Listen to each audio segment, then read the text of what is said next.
नमो हरिहन्ताणम्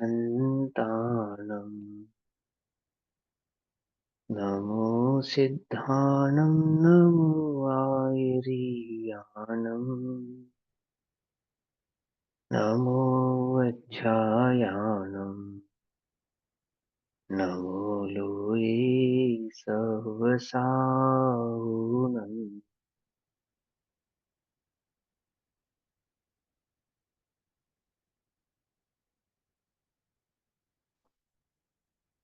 नमः समेसाराय स्वानुभूत्या च काशते चित्स्वभावाय भावाय सर्वभावान्तरच्छिदे।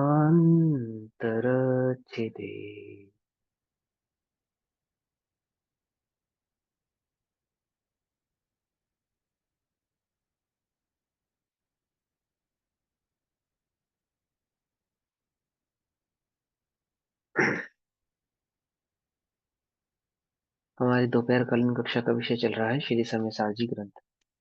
श्री समयसारजी का स्वाध्याय हम सभी आचार्य अमृतचंद्र दे द्वारा रचित आत्मख्याति टीका के माध्यम से कर रहे हैं।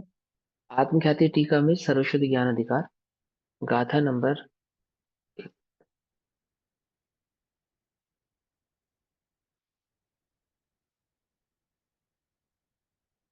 गाथा नंबर 320 और 319 का भाव चल रहा है। गाथा नंबर 319 क्या चल रहा है कि जो अज्ञानी है वो अपने को अन्य द्रव्य से पर द्रव्य से भिन्न नहीं जानता हुआ उसका वेदन भी करता है, उसका भोग भी करता है अथवा उसका वह करता है। और ज्ञानी जो पर द्रव्य को अपने से भिन्न जानता है, ऐसे चैतन्य ज्ञान भाव स्वभाव को मात्र अपना जानता हुआ ना ही पर का वेदन करता है, अर्थात ना ही पर का भोगता है, ना ही पर का करता है। उसी भाव को दृढ़ करते हुए आचार्य अमरचंद्र देव के जो कलश को हमने पढ़ा था उसी भाव को दृढ़ करते हुए आचार्य कुंदकुंद देव की गाथा 319 नंबर की गाथा आती है। गाथा कहती है, करता नहीं नहीं वेदता ज्ञानी कर्म बहु भांति को बस जानता वह बंध त्यों ही कर्म फल शुभ अशुभ को। ज्ञानी बहुत प्रकार के कर्माणी कर्मों को ना तो करता है और ना ही वेदन करता है, अर्थात ना ही उनका भोगता है, किंतु पुण्य व पाप रूप कर्म बंध को तथा कर्म फल को जानता ही है। वह जो कर्म का फल पाप और पुण्य रूप परिणमन होता है ना उसको मात्र जानता ही है, वेदन करता नहीं है। पुण्य का उदय पुद्गल का परिणमन, पुद्गल का परिणमन, पुण्य का उदय अथवा पाप का उदय या यूं कहो कर्म का उदय, क्या है, एक ही बात है। कर्म किसे कहते हैं? कर्म किसके बने? पुद्गल के बने, जीव के है तो है नहीं। उनका जो मटेरियल है वो कौन कहाँ से बना है, किससे बने हैं? ये कर्म बने हैं पुद्गल के। तो कर्म किसके हुए? जीव के हुए या पुद्गल के हुए? कि पुद्गल के हुए, है ना। गुरुदेव श्री इसी को कहते थे कि जीव को कर्म का उदय आता ही नहीं, पुद्गल के कर्म का उदय पुद्गल में आता है, जीव को नहीं आता। जीव उसको मात्र जानता है, ठीक है ना। और ऐसा भी है कि जानता भी नहीं है। एक ज्ञान स्वभाव के अलावा अन्य वो किसी को पर को जानता ही नहीं, ऐसा भी दोनों भाव आते हैं ना। तो क्या कहते हैं, ज्ञानी कर्म चेतना, देखो कर्म चेतना आ गई ना, है ना, अभी हम पढ़ रहे हैं पीछे से कर समझते आ रहे हैं इसको। ज्ञानी कर्म चेतना रहित होने से स्वयं करता है और कर्मफल चेतना रहित होने से स्वयं अवेदक अभोक्ता है। कर्म चेतना किसे कहते हैं? जो कर्तापने में आसक्त है वो कर्म चेतना है, जो कर्म के फल में आसक्त है वो कर्म फल चेतना है। सिंपल, ठीक है, बहुत विशेष इसमें कहने की आवश्यकता नहीं और सिंपल सी बात है ना। इसलिए वह कर्म को ना तो करता है और ना ही वेदता है, क्योंकि वह ज्ञान चेतना है ना, ज्ञानी यानी ज्ञान चेतना, है ना। जो ज्ञान स्वभाव में रत है, अनुरक्त है, अनुभवी है, उसको ज्ञान चेतना कहा। इसलिए वह कर्म को ना तो करता है ना ही भोगता है, किंतु ज्ञान चेतनामय होने से मात्र ज्ञाता ही है। किंतु ज्ञान चेतनामयत्वेन केवलम ज्ञातृत्वा कर्म बंधनम कर्म फलम च शुभाशुभम व केवलमेव जानाति, मात्र जानता ही है क्या? शुभ अशुभ कर्म के फल को बांधता नहीं है, मात्र जानता ही, इसलिए वह शुभ अशुभ, शुभ अथवा अशुभ कर्म बंध को तथा कर्म फल को मात्र जानता ही है। अब प्रश्न होता है कि ज्ञानी कर्ता भोक्ता नहीं है, मात्र जानता ही है, यह कैसे है? तो उसका भी उत्तर दृष्टांत पूर्वक कहते हैं। दिट्ठि जहिव नाणम अकारयन्तः अवदयं चैव जानय्या बन्धमोक्षं समुदयं निज्जरं चैव। जो नेत्र त्यो ही ज्ञान नहीं, कारक नहीं वेदक अहो। जैसे आंख, आंख करता नहीं होती, वेदन नहीं करती, कार्य को करती भी नहीं है, उसका वेदन भी नहीं करती, देखती तो है ना। शुभ वस्तु को देखने से आंख शुभ नहीं होती, अशुभ वस्तु को देखने से आंख गंदी नहीं होती, अपवित्र वस्तु को देखने से गंदी नहीं होती। कैसी है? मैं तो बस जैसी है वैसी ही रहती है। ज्यो नेत्र त्यों ही ज्ञान नहीं, आरक नहीं वेदक अहो। जाने ही कर्मोदय निर्जरा, अंध त्यों ही मोक्ष को। जैसे कर्म के उदय को जानती है, निर्जरा को जानता है, वैसे ही बंध को जानता है, मोक्ष को जानता है। कौन? ज्ञान। ज्ञानी करता नहीं है और भोगता नहीं है। इस विषय में हमने कल चर्चा की ना, कि वो करता नहीं है, भोगता नहीं है, अर्थात जानता है। अर्थात कैसे जानता है? कि शुभाशुभ का भेद करके भी नहीं जानता, मात्र पुद्गल के परिणमन को पुद्गल का परिणमन ही जानता है। अपने कर्तापने को भी नहीं जानता, अपने कर्तव्य को भी नहीं जानता, भोक्ता को भी नहीं जानता, ज्ञान को ही जानता है, ऐसा भी है। तो क्या कहते हैं? जाने ही कर्मोदय निर्जरा, बंध त्यो ही मोक्ष को। कर्म के बंध को, निर्जरा को, मोक्ष को, सबको मात्र जानता है, करता नहीं है। मोक्ष का भी करता नहीं है, बंध का भी करता नहीं है, निर्जरा का भी करता नहीं है, सबका ज्ञाता ही है। कल अज्ञानी के संदर्भ में समझाया, अज्ञानी क्या कर रहा है? ये जान रहा है, ये भूल है, उसको लगता है कि मैं करता हूँ, वास्तव में तो वह भी मात्र जान ही रहा है। कर्तापना किसको कहा? अज्ञान का कर्तापना कहा, वस्तु का कर्तापना नहीं कहा। अज्ञानी उद्गल का कर्ता नहीं है। इस मान्यता, अपनी इस मान्यता का कर्ता तो है, इस मान्यता का कि मैं पुद्गल का करता हूं, परंतु पुद्गल का करता नहीं है।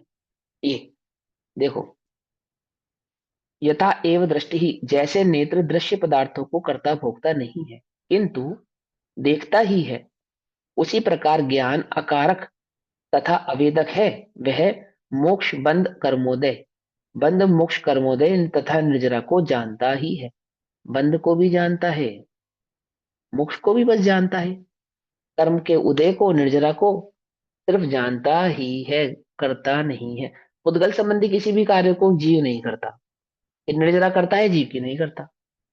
ये कल समझा था हमने, याद है ना? कर्म का उदय और कुछ नहीं है, बस कर्म का उदय।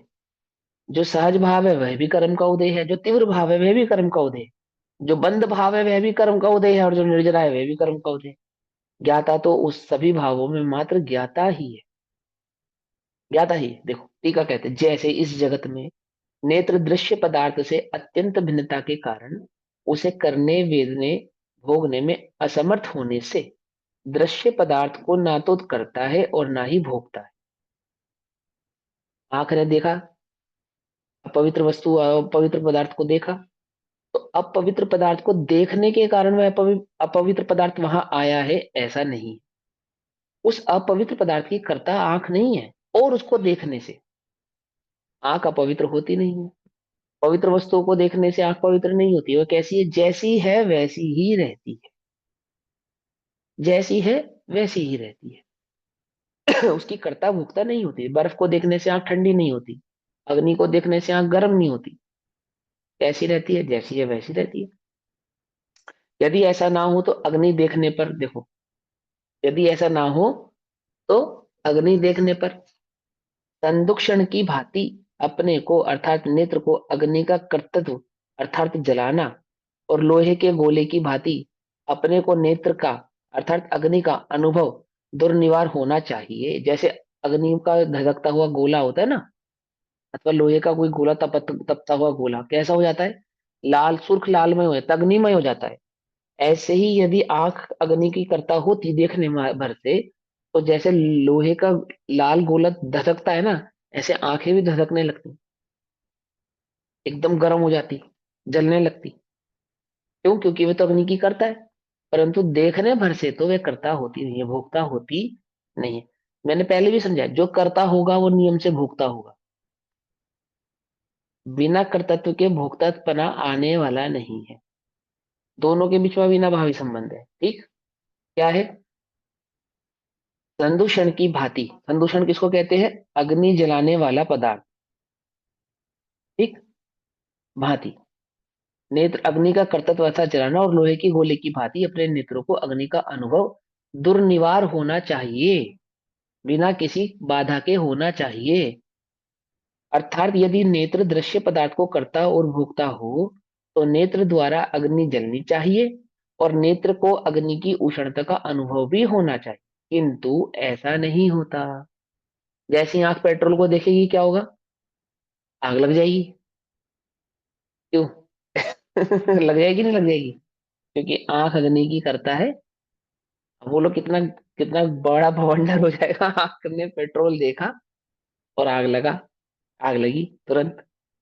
जितने भी पेट्रोलियम प्रोडक्ट है, कागज है, कपड़ा है, सब में आग लग जाएगी। क्यों? आग देखेगी और आग लग जाएगी, गड़बड़ हो जाएगी। तो क्या कहते हैं? ऐसा होना चाहिए, परंतु ऐसा होता नहीं है। किंतु ऐसा नहीं होता, इसलिए नेत्र पदार्थ का कर्ता भोक्ता नहीं है। अर्थात अग्नि की कर्ता भोक्ता नहीं है, उसी प्रकार अन्य वस्तुओं की भी कर्ता भोक्ता नहीं। आंख से देखा और आदमी जम जाएगा, बर्फ की तरह जम जाएगा एकदम। क्या? है ना? ऐसा तो नहीं है। किंतु केवल दर्शन मात्र स्वभाव वाला होने से। कौन सा स्वभाव होने वाला? दर्शन मात्र। केवल दर्शन। मात्र, केवल माने मात्र, मात्र दर्शन स्वभाव वाला होने से नेत्र सबको मात्र देखता ही है।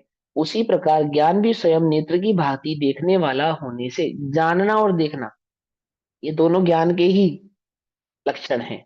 ज्ञान और दर्शन है ना, तो जानना और देखना अविनाभावी संबंध है इन दोनों के बीच में भी। जानना और देख, मात्र जानना जानना हो और देखना ना हो, तो जानना होना संभव नहीं है। क्या कहा? अच्छा देखो सुनो, जरा सब्जी में नमक देख के बताओ कैसा है। क्या? सब्जी में नमक देख के बताओ कैसा है। देखना पानी गर्म है या ठंडा? कैसे स्पर्श देखते इंद्रिय हो? का विषय है सारा। हाँ हाँ हाँ हाँ, देखते कैसे हो ये बताओ। जरा देखना पानी गर्म है या ठंडा है। कहने में आता है। हाँ, कहने में आता ही नहीं है। जानना और देखना ये अविनाभावी संबंध है। समझे? जानने को देखना और देखो, दृश्यम भाव की अपेक्षा से उसको देखना कहा, और विशेष भाव की अपेक्षा से उसको जानना कहा। लेकिन वो दोनों कैसे हैं? कैसे हैं? अभी ना, अब वो अभी पिछली गाथा में समझाया था ना, जानना और देखना ये दोनों अपने स्वभाव का उल्लंघन नहीं करते हुए, है ना? और कैसे है कि जानने और देखने रूप नियम से दोनों को एक्सेप्ट किया। दोनों, मात्र जानना जानना नहीं और मात्र देखना देखना नहीं, जानना और देखना, जानने और देखने रूप, ऐसा। समझ में आई बात? समझ में? वो जो ज्ञान में जो अनुभव है, जो जानने में आता है, उस जानने को दर्शनोपयोग पूर्वक ज्ञानोपयोग कहा ना। दर्शनोपयोग पूर्वक ज्ञानोपयोग, अथवा दर्शनोपयोग और ज्ञानोपयोग को क्या कहा? एक साथ होना, युगपत। केवल ज्ञान में एक साथ होना, ऐसा कहा ना। तो वो छद्मस्त के ज्ञान में जब आत्म अनुभव होता है, तो वहां आत्मा दिखाई देता है या नहीं दिखाई देता? आत्मा के हाँ प्रदेश देखो, नहीं दिखाई देते ना। तो फिर देखने का क्या होता है उस समय? सिद्धो जैसा अनुभव होता है। अनुभव ही हो रहा है उसका। आत्मा के प्रदेश सिद्धों को दिखाई देते हैं, केवली भगवान को दिखाई देते हैं? हम्म। बोलो। दिखाई देते हैं। दिखाई देते हैं, अभी ये रहस्यपूर्ण चिट्ठी में ही आया है सेम। अगर केवली भगवान को दिखाई देते, तो भगवान उसको अरूपी क्यों कहते? अरूपी रूप से ही जानते हैं ना। अरूपी रूप से ही। हाँ तो देख, वहां क्योंकि वो देखना का इंद्रियों मतलब। का विषय नहीं है ना, अति इंद्रियों का विषय है। क्योंकि देखो सुन, ऐसा नहीं है। पुद्गल का परमाणु रूपी और रूपी दोनों है ना, हम्म। है ना। महारूपी होने पर भी अरूपी को भी जानते हैं और देखते हैं, अरूपी को भी देखते हैं। तो रूप अरूपी को कैसे देखते हैं? अरूपी है ना कोई पदार्थ, उसको देखते कैसे हैं? क्या समझे, नहीं समझ में? आत्मा देखने अरूपी के है। लिए हमें, हाँ आपने सिर्फ इतना बताया था कि अरूपी को अरूपी रूप से जानते हैं, इससे आगे हमने हाँ कुछ जानते नहीं हैं। किया। अब वो क्या समझ में आया फिर, अरूपी को कैसे देखते हैं? छद्मस्त हमने यही अवस्था में भी सोचा जो कि आत्म अनुभव विज्ञान होता है, में। जो छद्मस्त अवस्था में भी आत्म अनुभव होता है ना, वो आत्म अनुभव भी दर्शनोपयोग पूर्वक ज्ञानोपयोग होता है। हाँ, समझे? ये वाला वो भी। पॉइंट आया था भैया उसमें गुणसान विवेचन में, कि जो हाँ दर्शनोपयोग तो निराकार है और वो हाँ, है साकार है। तो साकार है। खाली निराकार में दर्शनोपयोग में सम्यक्त्व नहीं होगा। नहीं होगा। जो साकार है ना उसमें होगा, तो साकार में तो निराकार और साकार दोनों ही गर्भित है। दोनों गर्भित होते हैं। क्योंकि दर्शन आपने बताया था ना, दर्शन और ज्ञान का होता है सामान्य दर्शनों, विशेषात्मक। दर्शन हाँ, सामान्य विशेषात्मक। विशेषात्मक, हाँ। वो सामान्य विशेषात्मक कैसे हैं? अविनाभावी है। हम्म। समझे? ऐसा सामान्य सामान्य हो, विशेष वस्तु कैसी है? सामान्य सामान्य। विशेषात्मक है। हम्म। अनुभव में आएगी तो कैसे आएगी? सामान्य विशेषात्मक की आएगी। लेकिन प्रश्न यह है कि छद्मस्त अवस्था में दर्शनोपयोग पूर्वक ज्ञानोपयोग होना है ना, तो आत्मा का दर्शन होता है तो कैसा होता है? ये सोचो। सामान्य अवलोकन होता है। हाँ सामान्य अवलोकन तो होता है, लेकिन अवलोकन यानी कि लोकन माने मैं देखना। बताऊं सेकंड। तो क्या अवलोकन होता है? हाँ खोलो रहस्यपूर्ण चिट्ठी। मैं बताती हूँ एक सेकंड, क्योंकि अभी लेटेस्ट ही पढ़ा है ना, इसलिए मेरे माइंड में आया है एकदम, क्वेश्चन की रहस्यपूर्ण चिट्ठी का ही है। बताती हूँ एक सेकंड पढ़ के। तो आत्मा वहां दिखाई नहीं देता, क्योंकि जातीय लेकिन फिर भी अपेक्षा वहां लिखा था, जातीय अपेक्षा सेम हाँ। होता है जो वहां सिद्ध तो मन हो। जनित कहा है। नहीं नहीं मन, नहीं, मंजनित नहीं मन होता, से नहीं जान। नहीं नहीं नहीं नहीं नहीं नहीं, ना। मैं बताती हूँ अनुभव भैया। में मंजनित नहीं होता। आत्म अनुभव मंजनित थोड़ी होता है। वहां पे आत्मा का जो दर्शन प्रत्यक्ष अनुभव है, वो उसको प्रत्यक्ष अनुभव पता है क्यों कहते हैं? क्योंकि वो दर्शनोपयोग पूर्वक ज्ञानोपयोग है, इसलिए इसको प्रत्यक्ष प्रत्यक्ष अनुभव कहते हैं। समझे? उसके प्रत्यक्ष अनुभव होने का कारण ही यही है, जो दर्शनोपयोग पूर्वक ज्ञानोपयोग है। मात्र ज्ञानोपयोग होता तो उसको परोक्षी कहते हैं, दर्श प्रत्यक्ष नहीं कहते। प्रत्यक्ष होने का कारण है वो दर्शनोपयोग पूर्वक ज्ञानोपयोग, है ना। अब ये बात कहाँ से कहाँ आ मात्र गई? चलो ज्ञान कोई नहीं, उपयोग छोड़ो। तो होता भी नहीं है। होता भी नहीं है। तो वहां जो दर्शनोपयोग होगा वो कैसा होगा? जानना तो आत्मक ज्ञान ये का मैं काम बता, हो गया, प्रश्न है, दर्शन का काम देखना है। मैं बताऊं एक हाँ सेकंड।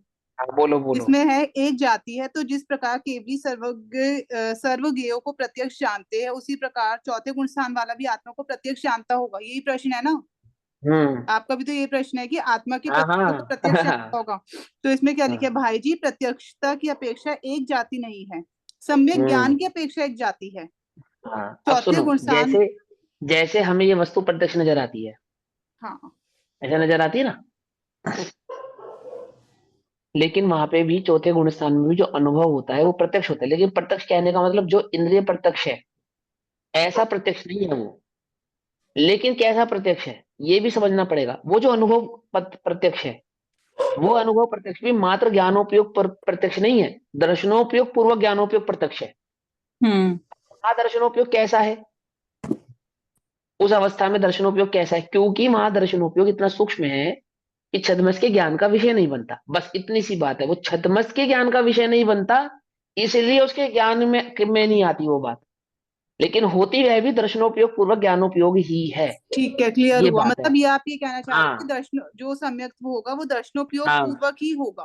तो होगा। लेकिन दर्शनोपयोग इतना सूक्ष्म है क्योंकि वो। सूक्ष्म है, उसके ज्ञान का हम्म। विषय नहीं बनता। इसलिए ज्ञान का विषय नहीं, इसलिए आत्मा के प्रदेश ज्ञान का विषय नहीं बनते। नहीं बनते। इस आत्मा यही ज्ञान रीजन। का विषय बनता है और आत्मा के प्रदेश ज्ञान का विषय नहीं ठीक है। बनते, ऐसा। ठीक प्रदेश है। जानने की हिम्मत और प्रदेश जानने की ताकत उस सूक्ष्म ज्ञान में नहीं है, इसलिए इसको सूक्ष्म ज्ञान कहते हैं। लेकिन होता वो दर्शनोपयोग पूर्वक ज्ञानोपयोग ही है। समझे? वो किसकी अपेक्षा से कहते हैं? जैसे इंद्रिय प्रत्यक्ष है ना कोई वस्तु, ऐसे इंद्रिय प्रत्यक्ष वह आत्मा नहीं है। अनुभव के काल में, आत्म अनुभव के काल में, यदि तुम आत्मा को देखने का प्रयास करते हो तो आत्म अनुभव नहीं होगा। ये जो प्रत्यक्ष अनुभव है ना, जो जानने में आ ही रहा है, सहज ज्ञान भाव, इस ज्ञान भाव की दृष्टि होती है वहां। बस, और कुछ नहीं होता, ये ज्ञान भाव। अब दृष्टि कहना मतलब उपयोग होता है उस तरफ। दृष्टि कहना, हम दृष्टि कहते हैं ना, दृष्टि कहना मतलब देखना नहीं, दृष्टि का मतलब उपयोग होता है। तो ज्ञान और दर्शन उपयोग इतने स्थिर हो जाते हैं कि इसमें ज्ञान भाव में वो जो अनुभव में आता है, कितने समय के लिए आता है, बहुत थोड़े काल के लिए अनुभव में आता है, बहुत थोड़े काल के लिए, है ना। और वह अनुभव भी कैसा होता है, अनुभव गम्य होता है। क्या, अनुभव भी कैसा होता है, अनुभव गम्य, बस। और उसकी क्या उपमा दी जाए उपमा नहीं दे सकते, इंद्रिय ज्ञान जैसा नहीं। इंद्रिय ज्ञान जैसे सर्दी का नहीं, तुम्हें अनुभव होता है, ऐसा नहीं। अथवा जैसे तुम्हें, एग्जाम्पल दिया है ना कि अंधे को मिश्री खिलाओ, तो उसने देखी तो हाँ है नहीं, फिर उसका देखी स्वाद तो है ले। नहीं, लेकिन मिठास, हाँ, लेकिन वैसा भी नहीं है वो, एक्चुअल में वैसा भी नहीं है, वो ऐसा भी नहीं है, हाँ, वो ऐसा भी नहीं, क्यों हम, इसमें थोड़ा सा अब क्लियर उदाहरण, करना भैया, जैसे यहाँ पर लिखा हुआ है ना, हाँ चौथे गुण स्थान वाले को मति शुद्ध ज्ञान सम्यक ज्ञान है, और 13वें गुण स्थान वाले हाँ को, पूरा पढ़ देती हूँ फिर आप बताना। केवल रूप हाँ हाँ सम्यक ज्ञान है तथा एक देश हाँ सर्वदेश का अंतर तो इतना ही है कि मति शुद्ध ज्ञान हाँ वाला अमूर्तिक वस्तु को अप्रत्यक्ष और मूर्तिक वस्तु को हाँ प्रत्यक्ष व अप्रत्यक्ष किंचित अनुक्रम से जानता है, और सर्वथा हाँ। तथा सर्वथा सर्व वस्तु को दो, केवल दो, ज्ञान दो युग पर थोड़ा, जानता है। थोड़ा सा सेलो पढ़ो, है ना, है ना। आपकी बोलने की स्पीड से हमारे सुनने की स्पीड कम हो गई है, सुनो ध्यान तथा से तथा एक देश सर्वदेश का अंतर तो इतना ही है कि जो हाँ मति शुद्ध ज्ञान वाला अमूर्तिक हाँ वस्तु को अप्रत्यक्ष हाँ और मूर्तिक हाँ, वस्तु को भी प्रत्यक्ष व प्रत्यक्ष, प्रत्यक्ष हाँ, किंचित अनुक्रम से जानता है। जानता है, मूर्ति को भी किंचित अनुक्रम से जानता है। हम्म। मूर्तिक पदार्थ को भी किंचित अनुक्रम से जानता है। किंचित अनुक्रम कहने का मतलब क्या है, वो इतना थोड़ा काल है कि वो उसके ज्ञान का विषय नहीं। देखने पूर्वक ज्ञानोपयोग वहां पे होता है। और ठीक वहां है। जो प्रत्यक्ष अनुभव है, प्रत्यक्ष अनुभव है, चौथे गुण स्थान में जो आत्मा के प्रत्यक्ष अनुभव की बात ये यहाँ पे कहती है, होता हम्म। वो भी दर्शनोपयोग पूर्वक ज्ञानोपयोगी है। ऐसा नहीं है कि वो वहां ज्ञानोपयोग मात्र होता है, लेकिन वो अनुभव में, ज्ञान के अनुभव में आता है ना, इसलिए वहां ज्ञानोपयोग प्रत्यक्ष कहा जाता है, अनुभव प्रत्यक्ष कहा जाता है। यहाँ तो देखना और जानना होता है इंद्रिय से, वहां तो इंद्रिय है वो, और देखने रूप होता नहीं है। आत्मा देखने में तो आता नहीं है, तो देखने में आता नहीं है, इसलिए मात्र जानने रूप उसको कहा जाता है। लेकिन ऐसा नहीं है कि वहां पे सिर्फ ज्ञान गुण का ही काम होता है, दर्शन गुण का काम नहीं होता, ऐसा नहीं होता है। ऐसा हो भी नहीं सकता है, पॉसिबल ही नहीं है। वो होगा तो दर्शनोपयोग पूर्वक ज्ञानोपयोगी। ऐसी कोई वस्तु जगत में नहीं है जो मात्र ज्ञान का अनुभव में आ जावे और दर्शन का विषय बने ही नहीं। ऐसी कोई जगत में वस्तु नहीं है। समझ में आती है, आत्मा भी ऐसा नहीं है कि मात्र ज्ञान ज्ञान में आ जावे और जान देखने में आवे नहीं। ये बात कहाँ से उठी, ये बात यहाँ से हुई है कि वो जो ज्ञान स्वभाव वाला है ना, वो ज्ञान स्वभाव वाला कहने का मतलब वहां पे देखना उसमें गर्भित ही है, सामान्य विशेषात्मक ही है, मात्र विशेषात्मक नहीं है, ऐसा। और दूसरी बात, देखने में ये भ्रम पैदा नहीं करना कि जैसे नेत्र देखती है ऐसे उसको देखता होगा, अथवा जैसे नेत्रों के माध्यम से किसी वस्तु को जानते हैं या इंद्रियों के माध्यम से जो जानने में आता है, ऐसा वहां वो जानने में आता होगा, ऐसा नहीं है, ऐसा नहीं है, है ना। देखो, कर्म से अत्यंत भिन्नता के कारण निश्चय से उसके करने, वेदने, भोगने में असमर्थ होने से, इसके आंख के, नेत्र के, कर्म को ना तो करता है, ना ही वेदता है, ना किंतु ना भोगता है। आंख जैसे ना, किंतु, स्टैंड टूटा हुआ है। एक मिनट।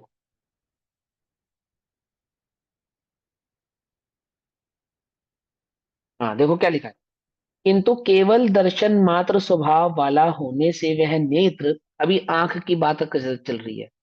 आंख कैसी है, दर्शन स्वभाव वाली मात्र है, ज्ञान दर्शन स्वभाव वाला मात्र नहीं है। वो ज्ञान और दर्शन मात्र स्वभाव वाला है, जानने और देखने भाव वाला है, ठीक है ना। उसमें दोनों ही भाव गर्भित हैं। तो क्या कहते हैं, किंतु केवल दर्शन मात्र स्वभाव वाला होने से वह नेत्र सबको मात्र देखता ही है, इसी प्रकार ज्ञान भी। अब ज्ञान की बात आई, स्वयं नेत्र की भांति देखने वाला होने से, नेत्र की भांति देखने वाला होने से, अब देखने वाला होने से मतलब जानने और देखने वाला होने से, कर्म से अत्यंत भिन्नता के कारण, कर्म से ज्ञान आत्मा कैसा है, अत्यंत भिन्न, अत्यंत अभाव होने से, अत्यंत भिन्न होने से, निश्चय से उसके, अर्थात कर्म के, यानी कि द्रव्य कर्म, भाव कर्म और नो कर्मों के करने, वेदने, भोगने में असमर्थ होने से, कैसा है आत्मा? पर में असमर्थ है, पर के करने में, पर को भोगने में असमर्थ है। ध्यान से समझो ये लाइन। मैं पर को देखने में, पर को भोगने में, पर को भोगने में, पर को करने में कैसा हूं? असमर्थ हूं। देह को भोगने में और देह के कार्य को करने में असमर्थ हूं, वास्तव में असमर्थ हूं। लेकिन ये पहचानता नहीं, इसको क्या लगता है मैं देह का कार्य करता हूँ, जगत में मैं सर्वसमर्थवान हूं, ऐसा लगता है। होने से कर्म को ना तो करता है, किस कर्म को? किसी भी प्रकार के कर्म को ना ही करता है, और ना ही वेदता अर्थात भोगता है। मैंने बताया था ना कल, ज्ञानी मुनि दीक्षा लेते नहीं लेते? अज्ञानी तो ले ही नहीं सकते, है ना? एक अपेक्षा से, लेकिन ज्ञानी तो ले सकते हैं ना, कि वास्तव में नहीं लेते। सच्ची बात तो ये है, उपयोग में स्थिरता होती है, बाहर में आचरण होता है। जो आचरण होता है वो पुद्गल का परिणाम है, ज्ञानी का परिणाम नहीं है। उसको व्यवहार से ज्ञानी का परिणाम है ऐसा कहा जाता है। क्या कुछ बात समझ में आई? देखो, आत्मा के आश्रय से क्रोध के काल में तुमने क्रोध नहीं किया, आत्मा के आश्रय से, तो तुमने क्रोध नहीं किया ना। समझो ध्यान से, फिर प्रश्न पूछता हूँ। आत्मा के आश्रय से क्रोध के काल, क्रोध के प्रसंग में तुमने क्रोध नहीं किया, तो मेरा प्रश्न ये है कि तुमने क्रोध नहीं किया ना। ऐसा मानेंगे तो हम उसके कर्ता हो गए ना, नहीं करने में। हाँ, अगर ये माना कि मैंने नहीं किया, इसका मतलब तुम उसके कर्ता हो। तुम कर सकते थे और तुमने नहीं किया। समझ में आई बात? नहीं समझ में आई? आत्मा के आश्रय से नहीं किया ये कहना व्यवहार है। जिसको आत्मा का आश्रय नहीं है, क्या वे क्रोध कर सकते हैं? क्या वे क्रोध के कर्ता है? तो ये है गजब की बात, ये है सियात बात, मात्र ये है पुद्गल का जिनागम। परिणमन है हाँ, कि लेकिन ये क्रोध समझ में नहीं आ जाए हुआ तो या बात है। क्रोध हुआ, दोनों पुद्गल के परिणमन। हाँ, मुदगल के परिणमन है। और ये बात समझ में आवे तो स्वच्छंदी ना होवे। ये बात समझ में नहीं आती तो स्वच्छंदी होता है क्या? कि मैं मैं तो तो क्रोध का ज्ञाता करता नहीं रहा, हूँ। ज्ञाता हाँ, रहा ज्ञाता मैं रहा तो। ना। हाँ बस। लेकिन क्या कहा? आत्मा के आश्रय से क्रोध के काल में, प्रसंगों में क्रोध नहीं किया। तो तुमने क्रोध नहीं किया ना, हम्म। कि कर नहीं सकता का निर्णय करना था। अभी तुम्हें आत्मा का आश्रय, मुझे आत्मा का आश्रय हो गया भैया, अब हम आत्मा के आश्रय से क्या नहीं करते? कि पहले हम इतना सब कुछ करते थे, क्रोध नहीं अब करते, हम अपने आत्मा के आश्रय से ये कार्य नहीं करते, नहीं करते। अमुक अमुक कार्य नहीं करते। अब हमारी कषाय क्या हो गई है? मंद हो गई है। तो ये तुम्हारा मिथ्यात्व भी पुष्ट हो रहा है इसमें भी। उल्टा नहीं पकड़ना, विपरीत भाव ग्रहण नहीं करना। ध्यान से समझना। अपने को क्या लगता है अपनी कषाय पहले से बड़ी मंद हो गई है, तो कषाय के कर्ता हो तुम, वो तुम्हारी मंद हो गई है अब। तो तुमने पुरुषार्थ पूर्वक कषाय को मंद कर लिया, तो कषाय के क्या हो गए तुम? कर्ता हो गए। और कर्ता होने से क्या है? उसके भोक्ता भी हो। तो तो है, मिथ्यात्व हो गया। पहले तीव्र के, हाँ, पहले तीव्र के भोक्ता थे, हम्म। अब मंद के भोक्ता हो। पहले तीव्र के कर्ता थे, अब मंद के कर्ता हो। पहले तीव्र के भोक्ता थे, अब मंद के भोक्ता हो।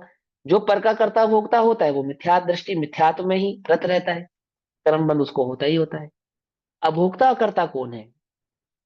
अभोक्ता कर्ता वह है जो उसकी दृष्टि नहीं करता, जो उसका कर्ता भोक्ता नहीं बनता, उसकी ओर उन्मुख नहीं है, जिसका झुकाव आत्मा अपने ज्ञायक भाव स्वभाव में मात्र जानता है। कब जानता है?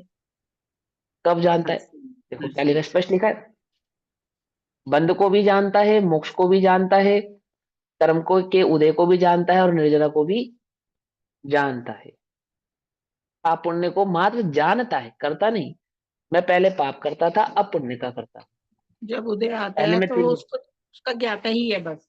जब उदय में हाँ, आता कब आता है उदय में? है, जब कर्म का उदय आता है, जब वो प्रति ज्ञाता ही समय रहता आ है रहा ना। है, हाँ, अभी उदय में है या नहीं है? प्रति समय ही है। हाँ, ये अभी भी ज्ञाता है। तीव्र होगा उसका भी ज्ञाता होगा, मंद है उसका भी ज्ञाता है। ये है। तो इसलिए कहते हैं आत्मा क्रोध का करता नहीं है। नहीं है। गुरुदेव क्या कहते थे तीव्र कषायवान जीवों को? भूलेला भगवान छे। क्या भगवान को भूल गया है? उसको पता ही नहीं है कि मैं करता नहीं हूँ, वो थोड़ी करता है। भैया ऐसा भी कह सकते हैं ना, जैसे हम कहते हैं कि हम हमारा उपयोग उपयोग उपयोग, हम लोग शब्द बहुत ज्यादा यूज करते हैं उपयोग वर्ड, हम्म, लेकिन हम्म। उपयोग क्या है? ज्ञान दर्शन का व्यापार ही तो उपयोग है। और ज्ञान हाँ, दर्शन मतलब ज्ञान दर्शन क्या? जानना, देखना, समझ, मतलब देखना अपने बस। को जानना बस।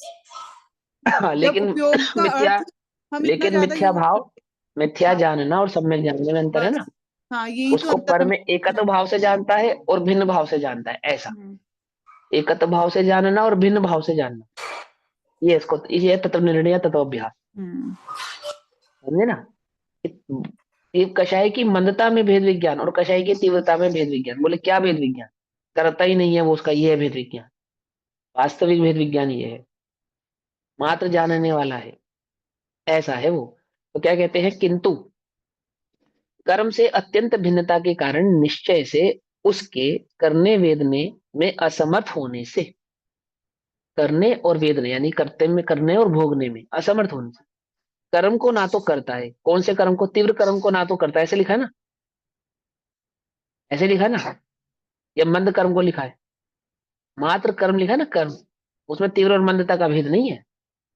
कर्म को ना तो करता है और ना ही वेदता अर्थात भोगता है, किंतु केवल ज्ञान मात्र स्वभाव वाला अर्थात जानने का स्वभाव वाला होने से कर्म के बंध को, कर्म के बंध को, ज्ञानी बंध को करता है या नहीं करता? बोलो, ज्ञानी बंध को प्राप्त होता है नहीं? यानी अज्ञानी भी कर्म के बंध को तथा मोक्ष को, दोनों बातें आ गई। ज्ञान अवस्था में व ज्ञान अवस्था में, आत्मा की बात चल रही है, वे दोनों ही अवस्थाओं में कर्म के बंध को तथा मोक्ष को और कर्म के उदय को तथा निर्जरा को मात्र जानता ही है।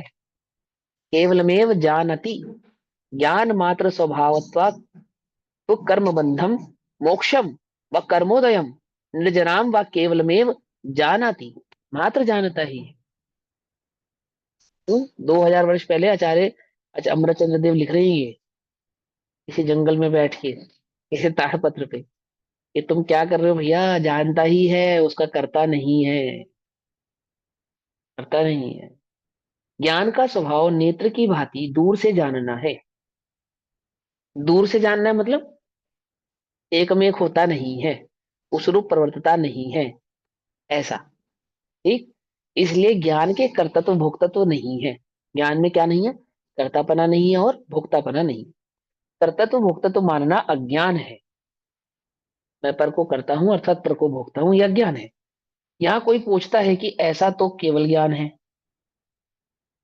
ऐसा तो केवल ज्ञान है, केवल ज्ञान में ही ऐसी शक्ति है, और शेष सब तो मोह कर्म का उदय है, तब तक सुख दुख राग आदि का परिणमन होता ही है, तथा जब तक दर्शनावरण ज्ञानावरण तथा वीर्यंतराय का उदय है तब तक अदर्शन अज्ञान और असमर्थता होती ही है। ये प्रश्न है, भावार्थ में प्रश्न समझा रहे कर रहे। तब फिर केवल ज्ञान होने से पूर्व ज्ञाता दृष्टापना कैसे कहा जा सकता है? केवली को तो ज्ञाता दृष्टापना संभव है, छदमस के ज्ञाता दृष्टापना कैसे कहा जा सकता है? क्योंकि उसको तो सुख दुख दोनों ही होते हैं। कर्म का उदय आदि होने पर पीड़ा आदि भाव, सभी प्रकार के भाव उत्पन्न होते हैं, राग द्वेष भी होते हैं, मोह आदि का उदय होता ही दिखाई देता है, केवली को नहीं होता, लेकिन छदमस के तो होता है। तो क्या कहते हैं उसका समाधान? पहले से ही यह कहना कहा जा रहा है कि जो स्वतंत्रतया कर्ता भोक्ता है वह परमार्थ से कर्ता भोक्ता कहलाता है ना। इसलिए जहां मिथ्या दृष्टि रूप अज्ञान का अभाव हुआ, वहां पर द्रव्य के स्वामित्व का अभाव हो जाता है, और जीव ज्ञानी होता हुआ स्वतंत्रतया तो किसी का कर्ता भोक्ता नहीं होता, है ना। तथा अपनी निर्बलता से कर्म के उदय की बलवत्ता से जो कार्य होता है, स्वतंत्रता मतलब स्वभाव से, स्वभाव से तो वह कर्ता भोक्ता नहीं है ना, यहाँ स्वभाव की बात चल रही है। स्वतंत्रता माने स्वभाव से, और निर्बलता बलवान का जो कार्य अर्थात निर्बलता के कारण कर्म के उदय की बलवत्ता से जो कार्य होता है, उसका परमार्थ दृष्टि से वह कर्ता भोक्ता नहीं कहा जा सकता। परमार्थ दृष्टि से अर्थात स्वभाव दृष्टि से, और उस कार्य के निमित्त से कुछ नवीन कर्मरज लगती भी है तो भी उसे यहाँ बंद नहीं गिना जाता। मिथ्यात्व है वही संसार है। अर्थात तुम जो ये अपने ज्ञान स्वभाव को नहीं पहचानते हो, अपने ज्ञाता दृष्टा भाव को नहीं पहचानते हो, वही तो संसार है, और अपने ज्ञायक भाव को पहचानते हो, वही इस जीव की मुक्ति है, वही निर्जरा है, वही मोक्ष है। मिथ्यात्व के जाने के बाद संसार का अभाव ही होता है। समुद्र में एक बूंद की गिनती ही क्या है। और इतना विशेष जानना चाहिए कि केवल ज्ञानी तो साक्षात शुद्धात्म स्वरूप ही है, और शुद्ध ज्ञानी भी शुद्ध नहीं के अवलंबन से आत्मा को ऐसा ही अनुभव करते हैं। शुद्ध ज्ञानी यानी आत्म अनुभवी, उनको शुद्ध ज्ञानी कह रहे हैं बस। ठीक, प्रत्यक्ष और परोक्ष का ही भेद है। इसलिए श्रुत ज्ञानी को ज्ञान श्रद्धान की अपेक्षा से ज्ञाता दृष्टापन्न ही है। फिर बोले, इसलिए श्रुत ज्ञानी को यह था जो श्रुत को जानता है। कौन से श्रुत ज्ञानी की बात चल रही है यहाँ पे मालूम? भाव श्रुत ज्ञानी की बात चल रही है, द्रव्य श्रुत ज्ञानी की बात नहीं चल रही, पहले इसको क्लियर कर चुके हो। ठीक। तो भाव श्रुत ज्ञानी को ज्ञान श्रद्धान की अपेक्षा से ज्ञाता दृष्टापन्न ही है, और चारित्र की अपेक्षा से प्रतिपक्षी कर्म का जितना उदय है उतना घात है, और उसे नष्ट करने का उद्यम भी है। जब उस कर्म का अभाव हो जाएगा तब साक्षात यथाख्यात चारित्र प्रकट होगा, और तब केवल ज्ञान प्रकट होगा। यहाँ सम्यक दृष्टि को जो ज्ञानी कहा जाता है, तो वह मिथ्यात्व के अभाव की अपेक्षा से ही कहा जाता है।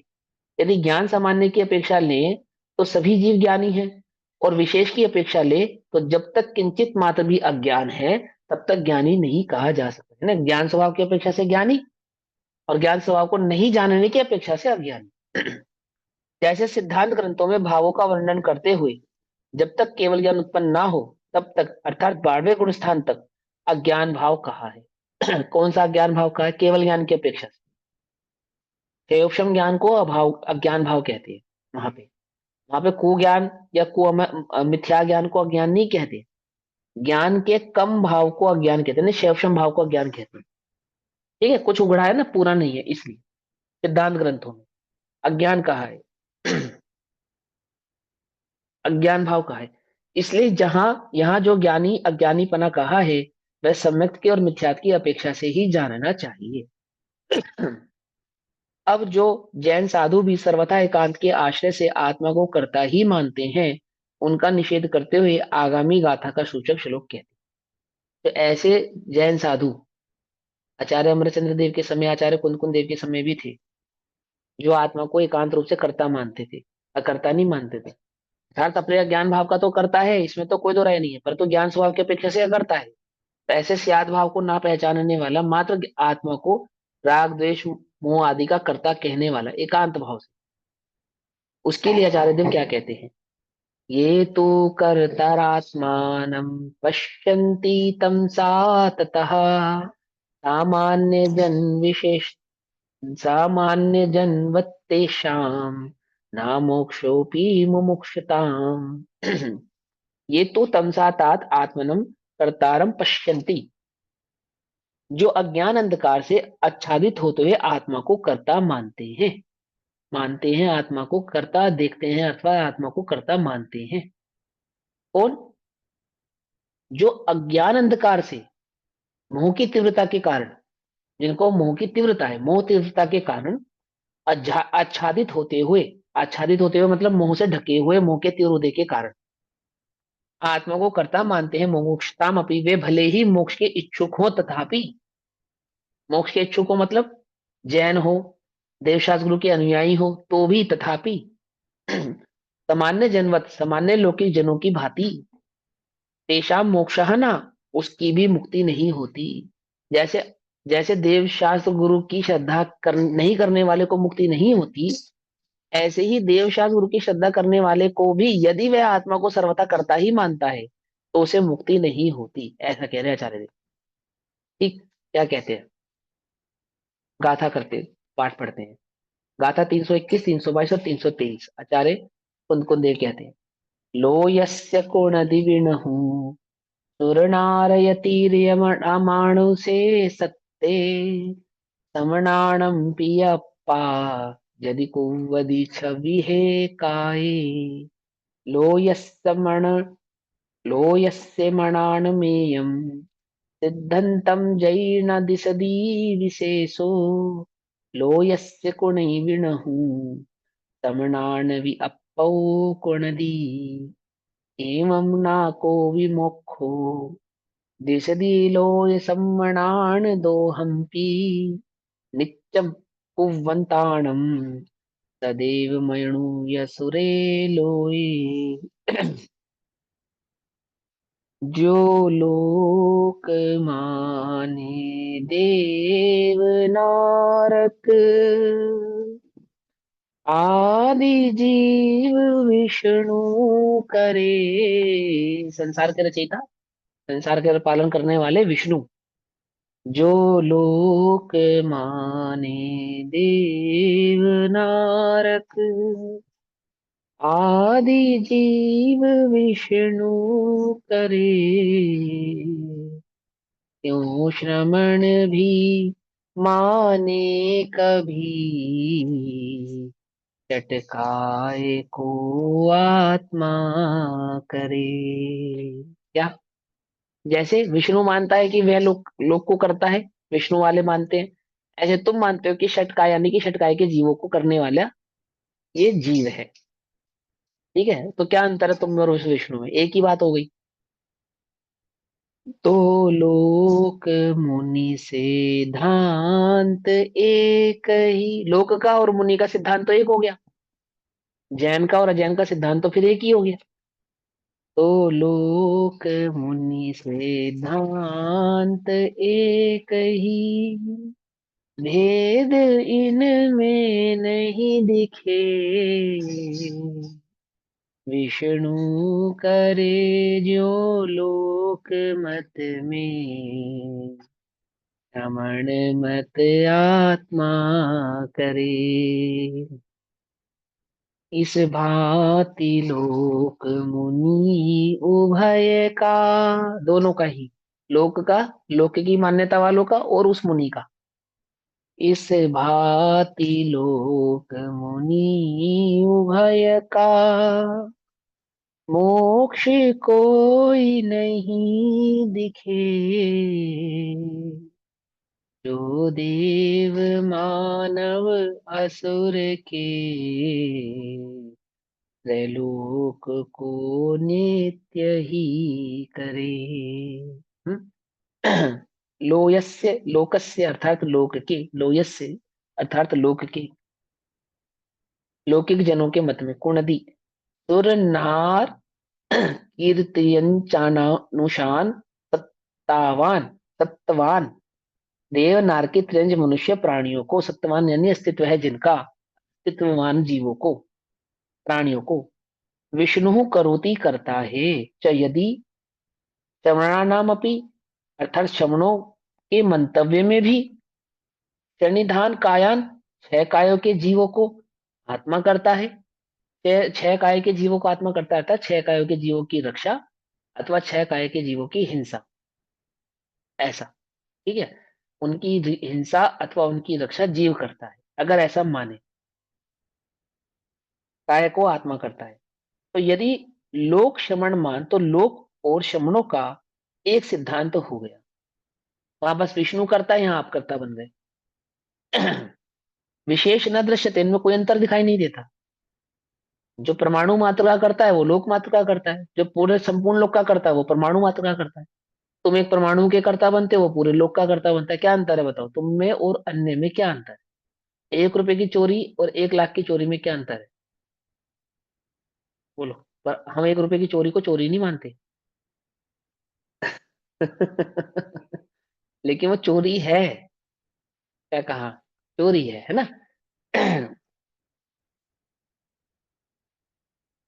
अंतर नहीं दिखाई देता, क्योंकि लोकस्य, लोक के मत में विष्णु करता है, और श्रमणमान अपनी शमनों के मत में आत्मा करता है। इसलिए कर्तृत्व की मान्यता में दोनों समान हुए, यानी कर्तृत्व की अपेक्षा से तो दोनों क्या हो गए? समान हो गए।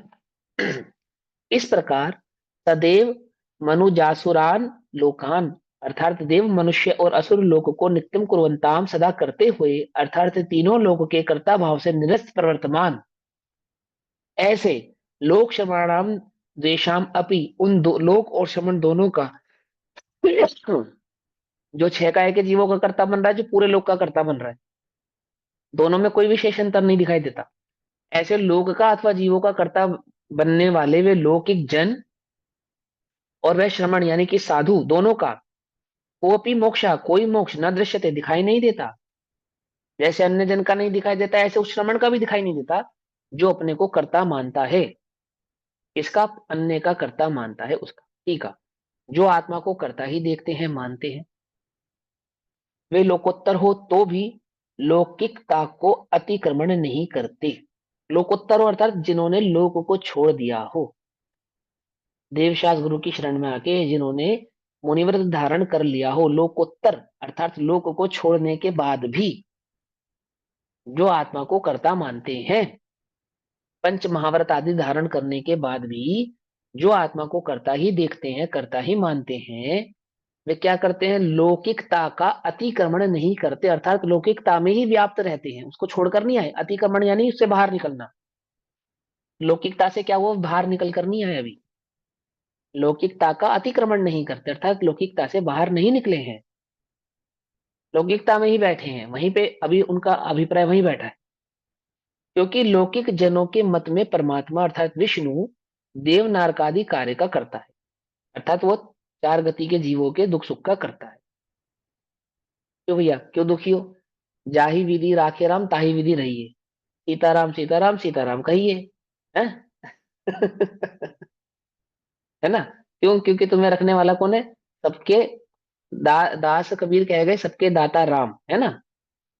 तो सबके दाता राम है, राम ही करने वाले हैं, सब कुछ करने वाले, राम विष्णु का अवतार है ना, तो राम ही करने वाले हैं सब, आदि आदि। तो कहते हैं कि वो जो लोक में विष्णु को लोक का कर्ता मानता है, अर्थात सुख दुख का देने वाला मानता है, उन लोकोत्तर भी मुनियों के मत में अपना आत्मा उन कार्य को करता है, अर्थात वे पूरे लोक के जनों को सुखी दुखी करते हैं, तुम छह काय के जीवों को सुखी दुखी करते हो। ठीक है ना?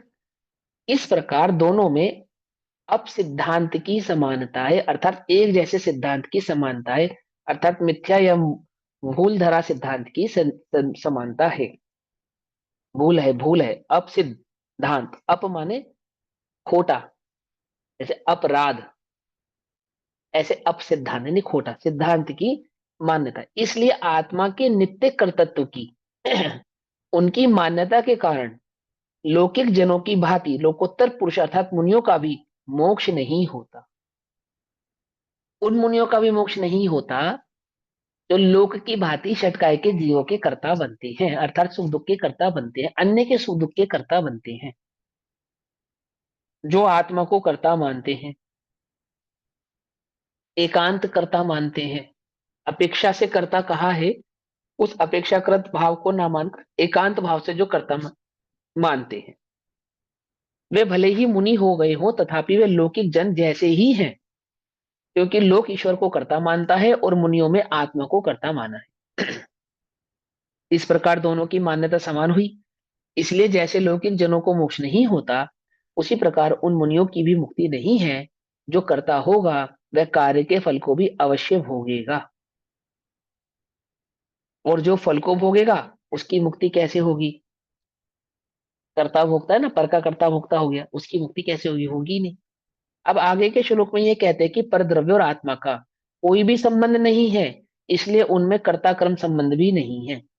जितना भी आपने पूरे समय सार में पढ़ा है ना, वो सारा का सारा आपको फिर से सर्वशुद्ध ज्ञान अधिकार, रीचेकिंग समझते हो ना, रीचेकिंग, सब कुछ समझाने के बाद फिर से आपको एक बार नजर मार के देखा जा रहा है कि पूरी तरीके से सही हुए है, कहीं चूक तो नहीं रह गई। सर्वशुद्ध ज्ञान अधिकार, सर्व प्रकार से आपके ज्ञान को शुद्ध किया जा रहा है कि कौन कौन सी बातें आपके ज्ञान में भूल की तरह रह सकती हैं, समझे?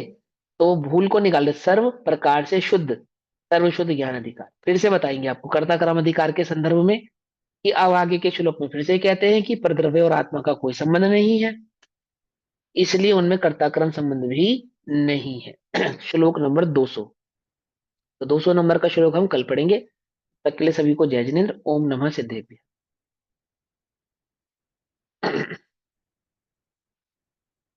निज निधि निज में बताई, यह अनंत उपकार है, के लिए जिनवाणी माँ को वंदना शत बार।